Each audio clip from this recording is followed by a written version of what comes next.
Buenos días, buenas tardes y, bueno, buenas noches, depende del lugar que tú te encuentras.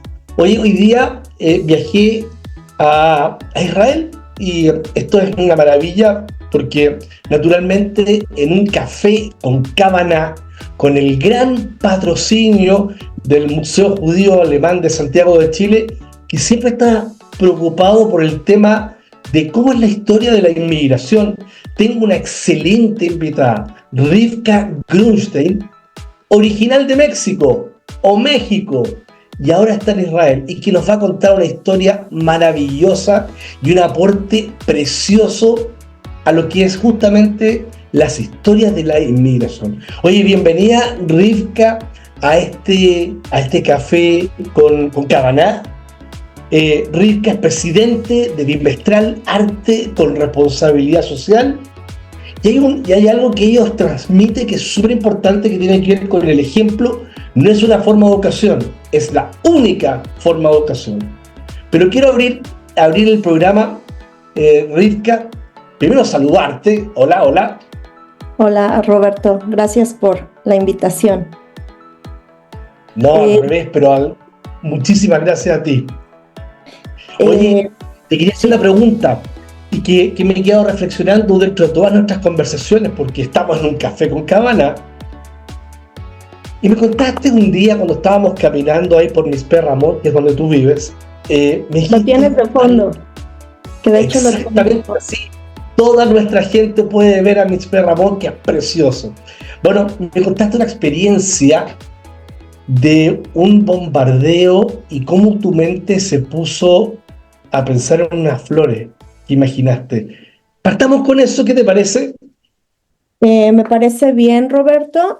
Bueno, antes de entrar en materia, me gustaría comentar un par de cosas. La primera es que esta idea de la educación no es una forma el ejemplo no es una forma de educación, sino la única forma de educación. Fue parafraseando a Segal, no recuerdo el nombre, es un argentino que escribió un libro sobre el modelo israelí. Entonces, si es que algún día logramos contactarlo, creo que sería muy interesante. Y bueno, ese es un principio que nosotros adoptamos en la asociación civil, efectivamente.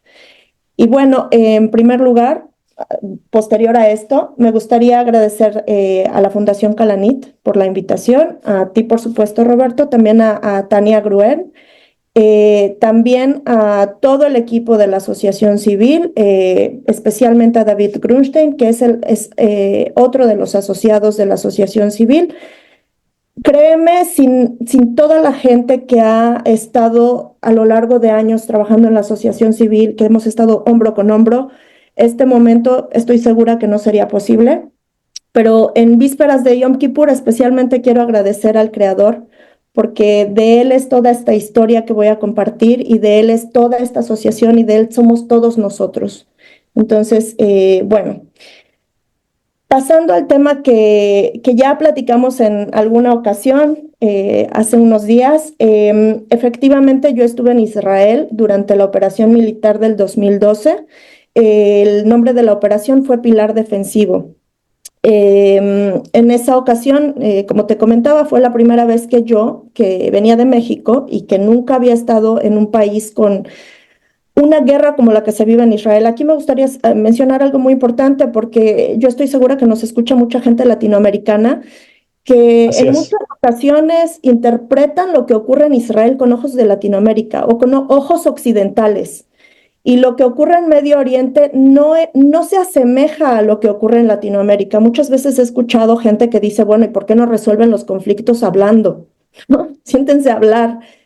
Pero aquí se vive una lógica distinta, ¿no? Entonces, es durante esta operación militar, en una ocasión que me encontraba en Beersheba, que empiezan a caer proyectiles. Y yo me encontraba, como te comenté en aquella ocasión, en una situación en la que no, no pude, me quedé atorada entre entrar a un refugio y quedarme fuera. Esto es, cuando va a caer un proyectil, suenan sirenas en la ciudad en las que uno se encuentre. A últimas fechas cayeron proyectiles también en el pueblo donde vivo y se activaron alarmas en los teléfonos. En todos los teléfonos, todos los vecinos sabíamos que iba a caer un proyectil y nos anunciaron antes de que sonaran las sirenas. En aquel entonces eran las sirenas y tienes un tiempo determinado para encontrar un refugio y meterte en él. En aquella ocasión yo escuché las sirenas y por una situación de que mi esposo estaba dentro de él tenía que cumplir con un servicio para el ejército, muy importante en ese momento, justo porque estaban en una operación militar. Él tenía que hablar por teléfono y empieza a sonar la sirena, toda la gente sale al refugio y por inercia yo me salí, pero después entendí que no podía dejarlo ahí, ¿no? Y en ese momento me quedé en medio en la calle y fue cuando vi los proyectiles. Previo a ver los proyectiles, vi dos chicas, te comentaba esa situación, dos chicas muy jóvenes, yo calculo que entre 14, 15 años, que es una edad en la que ya no son niñas, aún no son mujeres, es como una edad muy tierna y que van caminando y se tiran al piso y se cubren las manos con la cabeza. Y para mí fue una escena muy, muy fuerte. Y entre las sirenas, la preocupación, las chicas, los proyectiles, yo me disocié. O sea, para las personas que no están familiarizadas con ese término, disociarse es como que te desconectas. En tu mente te vas a un lugar diferente. Entonces, en ese momento yo me desconecté y por un instante estuve en una colina y podía ver el pasto tierno, como con una brisa suave y flores. Y, y mi pregunta en mi cabeza, que me quedó por mucho tiempo, fue, ¿y quién quiere cortar esas flores? Porque digamos, y ya analizándolo, esta escena que me creé, ¿qué es cortar una flor? Una flor tiene su ciclo de vida natural. Nace, se reproduce, muere, como todos nosotros. Pero cuando la Así cortas es. es terminar, empezar a terminar o terminar con su vida. Entonces, después de empezaron a ocurrir cosas nuevas, no solo que fue la primera vez o tal vez la más significativa que tuve una disociación, que me surge esta pregunta de qué está pasando aquí. ¿Quién quiere matar a este pueblo? Yo en aquel entonces no era judía.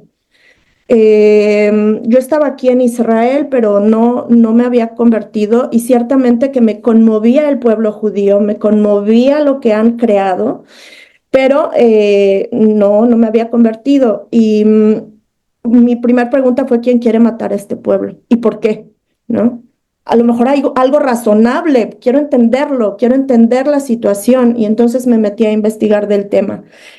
Eh, a raíz de esta experiencia me enfermé, conocí también lo que es el postrauma. Al día de hoy, el hecho de escuchar la sirena, digo, no es que me enloquezco, pero sí entro en una especie de estrés que en esta última ocasión me dejó agotada. O sea, es algo que cuando uno ve las noticias de fuera, no se habla de la situación del postrauma, no se habla de las personas que se enferman por la guerra. O sea, simplemente se cuentan a las personas heridas, a las personas muertas, por supuesto, siempre del otro lado, no del lado judío, como si los judíos no fuéramos personas. Y no se habla de la enfermedad mental que queda como consecuencia de esto. Fue en esos días en que yo me metí porque no podía salir de mi casa, yo tenía terror, estaba enferma, me enfermé del estómago, no podía dormir, todo el tiempo lloraba, estaba con mucha angustia y la única forma de buscar ayuda fue conectándome a las redes sociales, donde por supuesto tenía amigos que hasta entonces eran mis amigos y me querían y me comprendían y estaban conmigo, hasta que me di cuenta de que no era así. Cuando entro a las redes sociales descubro que la gente que yo conocía ya sabían de lo que estaba pasando en Israel mucho mejor que yo, compartiendo imágenes, por cierto, siempre son imágenes de niños sangrando, las imágenes más grotescas de niños palestinos sufriendo por el malvado ejército israelí. Bueno, eso me encontré por toneladas. Y la realidad que yo vi, lo pongo entre comillas, o la realidad que se crea en las redes sociales, era algo muy diferente de lo que yo estaba viviendo aquí. Entonces, cuando traté de hablar con la gente, cuando traté de explicarles, bueno, recibí montones de insultos, de maldiciones, incluso de gente que no conocía. Gente random de la red que solo por estar en Israel. Y recuerdo una frase que, bueno, de una persona que dijo que lástima que Hitler no terminó su trabajo. O sea, eso ya me pareció como una, al día de hoy no lo puedo entender. No puedo entenderlo, pero sí fue enfrentarme a una obscuridad que este pueblo constantemente está frente a una obscuridad que es, yo creo que de verdad he vivido episodios, incluido el último del 7 de septiembre, episodios que llevan a ver la negrura de la creación y que es algo que hay una frase de un rabino que no recuerdo exactamente dónde la escuché, que decía que su alumno le preguntaba por qué es que el pueblo judío siempre está atravesando por periodos tan oscuros. Y el rabino le contestaba que una luz muy fuerte siempre está al lado de una profunda oscuridad. Entonces, esta profunda oscuridad a mí me parece que es algo que no está, una persona, digamos, normal, no estoy hablando de un caso patológico de un criminal, una persona normal no se imagina la oscuridad que existe en el mundo. Este pueblo está constantemente entrando, mejor dicho, enfrentándose a esa oscuridad. Y en ese momento yo entendí que hay una oscuridad muy fuerte, que las palabras no me iban a ser suficientes para explicar. No. Y entonces quise llevar lo que yo estaba viviendo aquí, un poco la visión de lo que hay en Israel a través de fotografías a Latinoamérica. Ya vamos a entrar en eso porque ese también es un capítulo interesante, Rica. Pero a mí me gustaría que nos pudieras contar esto. Dijiste, yo no era judía en ese momento. Yo sé que tú vienes de una familia bastante católica, donde te enseñaron naturalmente todo lo que tiene que ver con las tradiciones de la fe cristiana. Y esto es, y después te toma la decisión de venir a Israel. Cuéntame un poco esto de tu familia, de dónde vienes, cuáles son tus raíces y en qué momento decides viajar a Israel, cuáles fueron los motivos de eso. Y después cuando dijiste, bueno, aquí es donde tengo que empezar mi proceso de conversión. Bueno, efectivamente yo crecí en una familia católica donde desde muy chica sentí que algo no era de verdad. Sí, y te voy a contar dos recuerdos, siendo yo muy joven, y te estoy hablando desde niña, que recuerdo que me despertaron muchas preguntas. El primero fue cuando yo tenía 3 años. Hay una ceremonia es la ceremonia de confirmación. En aquel entonces, creo que ahora ya la hacen a los 7 años, que es como que naces siendo católico, pero tú mismo confirmas que tienes esa fe. A los 3 años a mí me llevaron a confirmarme.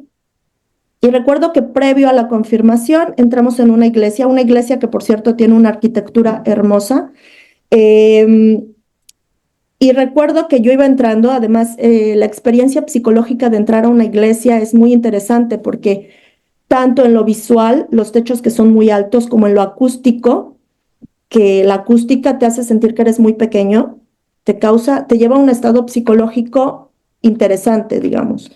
Entonces, recuerdo que iba entrando y que vi la gran figura de Jesús en la cruz a tamaño natural.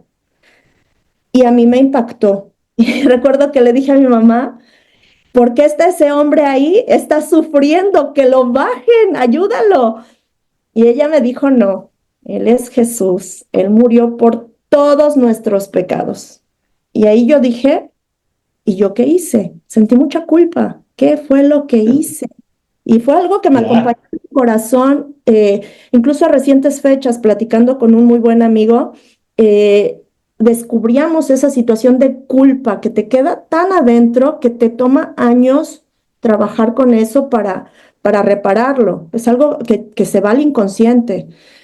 Entonces, bueno, ese fue un primer recuerdo. Un segundo recuerdo fue cuando teniendo 8 años, 9 años, yo era muy pequeña. Siempre a mí me enseñaban que me tenía que persignar antes de pasar por una iglesia, o mejor dicho, cuando pasaba frente a una iglesia. Entonces, bueno, la forma en cómo yo fui educada era que si no me persinaba, se me iba a secar la mano, se me iba a volver de piedra y se iba a caer. Entonces, por supuesto que eso despierta terror en un niño.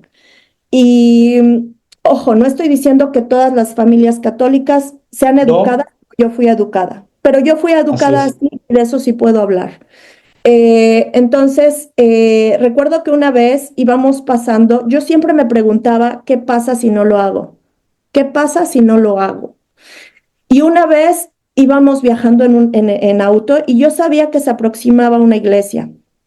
Entonces, dentro de mí, yo siempre había sentido que había algo como una fuerza que yo siempre estaba siendo cobijada por ella y siempre estuve en diálogo, ¿sí? Con eso que yo no le podía poner nombre, no lo podía conceptualizar, era simplemente como un sentimiento.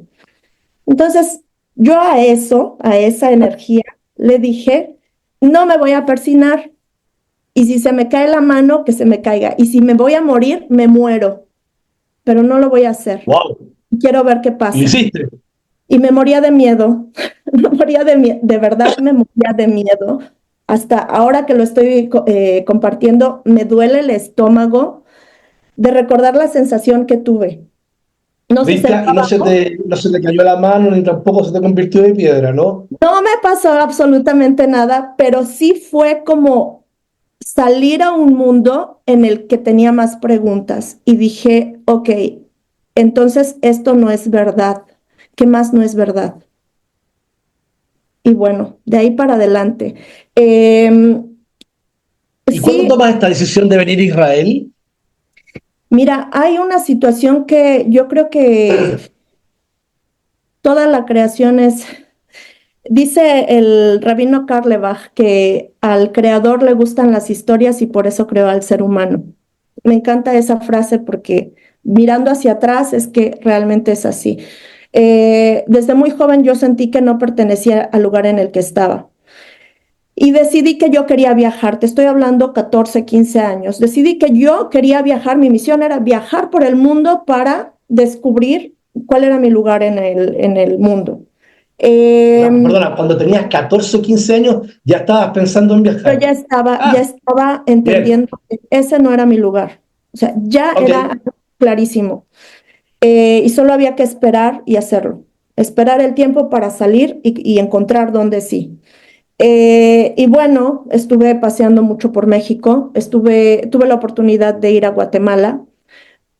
Algo me decía, no, no es para allá. Fui a Canadá. En Canadá me encantó el orden. Dije, sí, eso me gusta, pero es plano. Espiritualmente es algo que no hay fondo. Y bueno, por circunstancias personales es que llegué a Israel. Y desde el momento en que llegué a Israel, también a Europa, un lugar precioso, yo creo que algo hay que reconocerle a los norteamericanos y europeos, que el trabajo con la materia, con lo material, construcciones, todo tipo de Sí, creación son fantásticos, pero en lo espiritual hay algo que falta, hay algo vacío, o por lo menos yo así lo viví. ok. Y en el momento en que llego a Israel, incluso desde que el aeroplano estaba sobrevolando el país, casi que por aterrizar, yo sentí como que el lugar me jaló y me invadió esta sensación de, como cuando uno está viajando mucho tiempo y finalmente llega a casa y dices, uff, puedo descansar. Esa fue mi sensación. Además de que en Israel eso lo tengo que investigar mejor, pero la luz es diferente. Hay algo especial en el brillo del sol, probablemente porque es un lugar muy seco y que tiene poco, no sé, pero lo he comentado con varias personas y perciben lo mismo. Entonces, bueno, ya estando en Israel, los primeros días, y puede ser que se trate de un fenómeno psicológico o no, no lo sé, pero los primeros meses, de hecho, las primeras semanas, meses que estuve en Israel, estuve en Jerusalén, tuve mucho tiempo para pasear por la Hierática, por la ciudad antigua. Oye, perdona, de qué ciudad vienes de México? Yo nací en Morelos, que es una ciudad, un estado al sur, centro sur de México, y estuve mucho tiempo en la Ciudad de México, también estuve en el norte de México, pero yo vengo del sur. Y cuando Eh, llegaste y caminaste por Jerusalén, que me dijiste, pasabas por la iglesia, ya no te persignabas, ¿no? Ya porque no se te no, caía la eso se quedó mano, atrás, eso desde los 14 años hice revolución, dije yo ya no voy se a celebrar acabó ya. no, nada. Y por cierto, eso causó mucha conmoción en la familia, porque obviamente si tú no crees en lo que ellos creen, te vas al infierno automáticamente, ¿no? Entonces, Ok. durante mucho tiempo se preocuparon por mi alma. Seguro me iba a ir al infierno, pero bueno, en algún punto supongo que se resignaron a que ese iba a ser mi destino. El caso es que estando en Jerusalén, sentía que de verdad yo había estado ahí. O sea, era como revivir memorias. Eh, y fue el conocer al pueblo judío desde la vida en el día a día y ver que el pueblo judío, como pueblo, obvio hay particularidades y en las particularidades Sí, también hay, claro. hay situaciones, pero como pueblo es un pueblo bueno, es un pueblo que ha aportado, es un pueblo que ama la vida, que cuida la vida, que busca dar, construir, que siempre está, es muy generoso porque siempre está dando también dentro del pueblo, también a la gente que viene de fuera del pueblo o que está fuera del pueblo, al mundo en general. Entonces, eso a mí me conmovió mucho. No creí encontrar gente que me hiciera sentir tan en casa, porque eso fue lo que sentí, que estaba en casa, era como si. Incluso recordé palabras de una tía, yo siempre me sentía muy fuera de lugar, siendo niña siempre me hacían burla en la escuela y yo lloraba. Entonces esta tía me decía, lo que pasa es que tú eres un cisne viviendo entre patos, pero cuando seas grande vas a encontrar a tu familia de Tal cisnes. cual, tal cual. Me hacía sentido esas palabras ya estando en Israel. Entonces, ese fue como el primer año, los primeros años aquí. Todavía no hablabas hebreo ahí. No, todo me sonaba como una palabra larga, pero me senté muchas veces a tratar de entender la diferencia entre las palabras, salía más a la calle y escuchaba. Dos preguntas básicas, Ejomrim Beibrit, ¿cómo se dice en hebreo? Y decía la palabra en inglés o la señalaba y la gente me ayudaba. A la gente en general le gusta mucho cuando alguien viene de fuera enseñarle, compartirle o que le compartan, ¿no? En español siempre no falta quien me dice, qué bonito es tu acento, ¿cómo se dice esto en español? Eh, es un pueblo muy abierto a recibir. Y esto todavía seguía siendo católica, todavía no estaba en este proceso de conversión. ¿Y en qué momento de tu vida dices tú, bueno, me siento en casa, me siento con lo que estoy este cisne está en el lugar que corresponde? ¿Y cuál es el momento que dice, mi mente tengo que convertirme, tengo que pertenecer a este pueblo?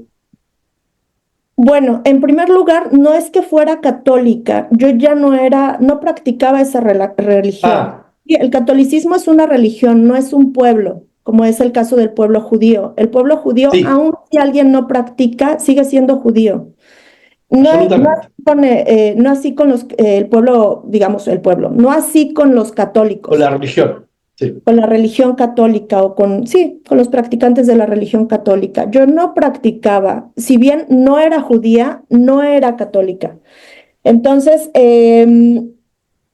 pienso que fue alrededor de el año que yo ya estaba viviendo aquí, pasé esta situación. Creo que el parteaguas fundamental fue en esta operación militar que se da en mí un quiebre y que digo, ya no hay vuelta atrás. O sea, ya no puedo regresar a ese mundo, ya no lo puedo ver igual, ya no estoy ahí. Y fue a raíz de este quiebre que yo descubro con esa operación militar.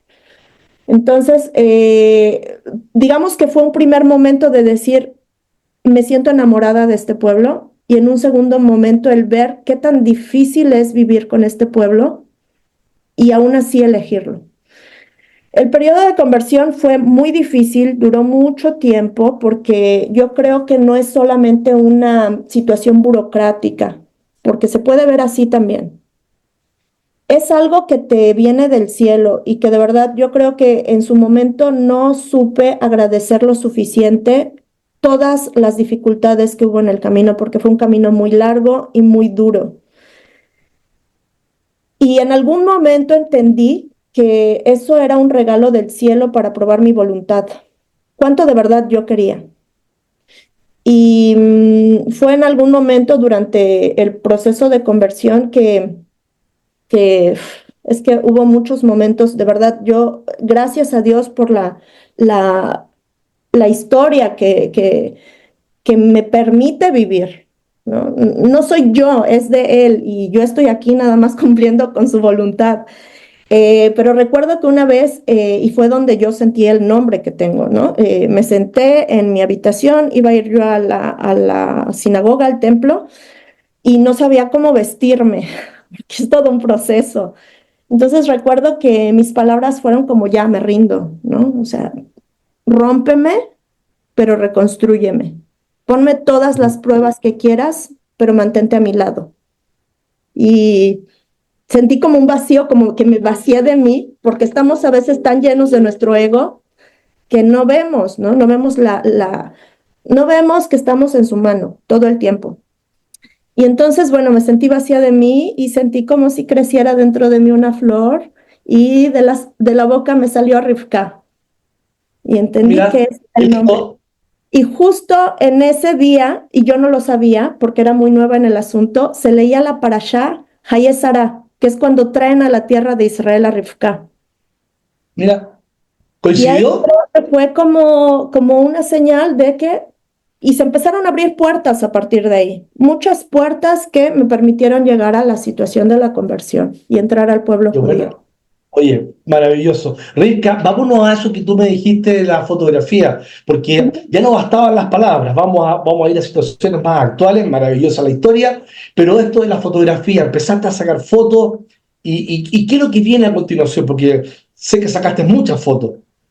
Sí, hicimos algunas, ¿cómo se dice? Tarujot, algunas exposiciones fotográficas que procuré llevar a algunos lugares clave en México, especialmente a la ciudad donde nací. Salieron de ahí personas que fueron como gente que simpatizaba con el pueblo judío, ¿sí? Porque ¿Ok? la exposición trataba de escenas de Jerusalén, ¿sí? Y como llevar a la reflexión de que no se puede montar una imagen de la vida cotidiana, está ahí, y uno puede ver a través de esas imágenes cuál es la actitud de las personas que están ahí, qué te dicen los lugares. A partir de ahí fundamos un proyecto de fotografía, digo fundamos un proyecto porque hubo varias personas involucradas, y esto dio como resultado una revista de fotografía donde la idea fundamental era crear un diálogo entre Israel y México. Y posteriormente este proyecto se convirtió en una asociación civil, ¿sí? Esta asociación civil fue fundada por David Grunstein, que lo mencioné al inicio, que él también es judío mexicano que vive en Israel. Y también Reinaldo, eso no lo mencioné en la reunión que tuvimos previamente. Reinaldo era un amigo, él no era judío, y que él estaba completamente con Israel y con el pueblo judío. Y entonces él entendía la importancia de que existiera esta asociación, que hiciéramos este trabajo, digamos, de Asbara o de Tikkun Olam, y que en todo momento, hasta que él falleció, falleció en el 2022, él estuvo completamente con nosotros. Entonces, bueno, esa fue la fundación de la asociación civil como resultado de, el trabajo de fotografía. O sea, con la fotografía y gracias a la fotografía llegaron, porque no quiero hablar ahora, no vamos a hablar en este programa de bimestral, ese es para otro programa, porque así dejamos justamente viva la atención para que nuestra gente que nos sigue, tanto en YouTube como en Spotify, diga, oh, acá hay un capítulo 2, porque esto sigue siendo muy interesante. Pero nos vas a contar un poquito, eso sí, de la asociación, de la creación de Infancia, Desarrollo Pleno, no todo para poder dejar acordarte para el próximo programa. ¿De qué se trata esto?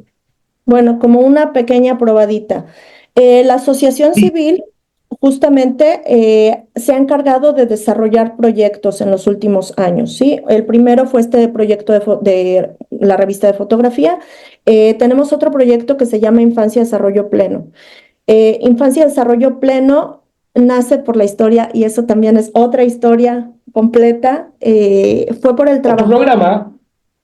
por el trabajo con un niño llamado Osher. Para quien no habla hebreo, Osher significa felicidad.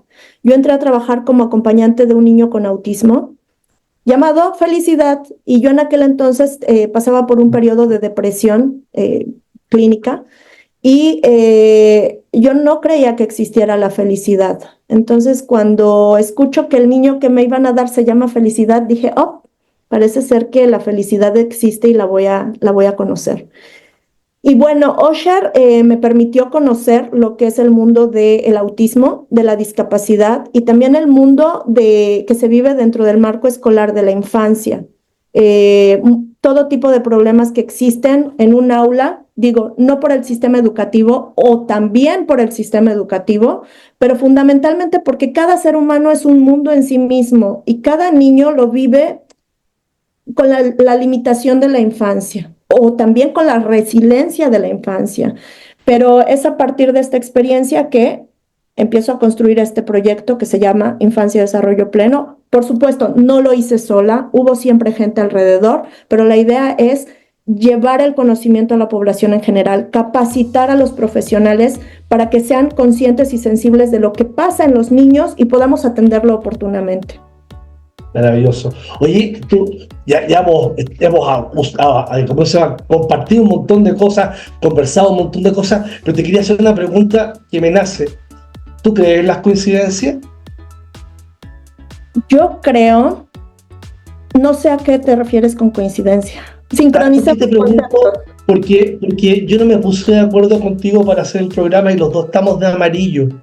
Entonces yo no sé si hay una coincidencia o hay algo aquí que nos está uniendo y que es como para ponerse a pensar. Por eso te preguntaba por las coincidencias. Yo creo que todas las almas estamos conectadas en el mismo lugar. Todos somos creación del mismo creador. Y que en ese lugar todos somos uno. Muy bien. Oye, Rivka, bueno, ya tal como dije yo un poquito antes, hemos conversado muchísimo. Este programa ha sido maravilloso. Nos dejamos abierta la puerta porque hicimos esta probadita de todo lo que tiene que ver con bimestral, con la infancia, con desarrollo pleno. Lo vamos a dejar para otro programa. Y te quería agradecer enormemente, darte un saludo gigantesco por todo lo que ustedes están haciendo. Un agradecimiento por venir a un café con Cabaná. Y bueno, a todos nuestros amigos que nos siguen en México, en Latinoamérica y en el mundo en general, un gran saludo. Rivka, muchísimas gracias y nos vemos en un próximo Café con Cabaná. Gracias. Gemar Hatimatova. Gemar Hatimatova.